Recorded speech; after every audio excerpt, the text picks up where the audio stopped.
एक दूसरे गांव की फल बेचने वाली, उसने सुना कृष्ण के सौंदर्य के बारे में। सो महाराज आज भगवान के गोकुल में फल बेचने आई है और चिल्ला रही है फल ले लो, फल ले लो।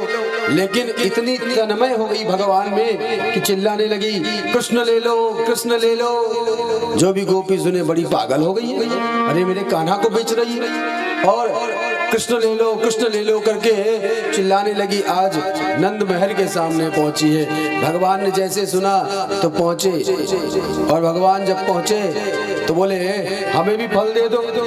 बोले लाला तुम्हें ही तो फल देने आई हो। और भगवान के छोटे छोटे हाथ, भगवान ने हाथ ऐसे किए, अब उसने फल रखा, एक ही फल में हाथ भर गया। भगवान उस फल को लेकर के भीतर गए और उसके बदले कुछ धान अपने मुट्ठी में ऐसे की भगवान और लेकर के आने लगे।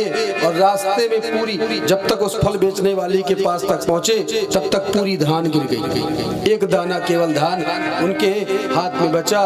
भगवान ने कहा रे तो सब गिर गया। फल बेचने वाली ने कहा कन्हैया मुझे कोई और आवश्यकता नहीं, बस तेरा दर्शन हो गया यही मेरे लिए सब कुछ है, सबसे बड़ा धन यही है, मुझे कुछ नहीं चाहिए। और फल बेचने वाली भगवान को देखने लगी, एकटक होकर के भगवान को देखने लगी। भगवान दर्शन दे रहे हैं सुबह से लेकर के महाराज दोपहर होने की आई। अब भगवान थक गए खड़े खड़े और फल बेचने वाली बस निहारे जा रही है, भगवान को निहारे जा रही है। भगवान के पसीना निकलने लगा।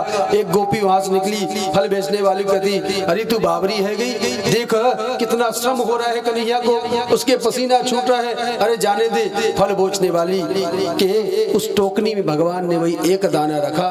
फल बेचने वाली कहीं और फल उसने बेचा ही नहीं। वापस जब गई और टोकनी को उतारा तो उस टोकनी में उसके रत्न आभूषण हीरे जवाहरात से वो टोकनी भरी थी।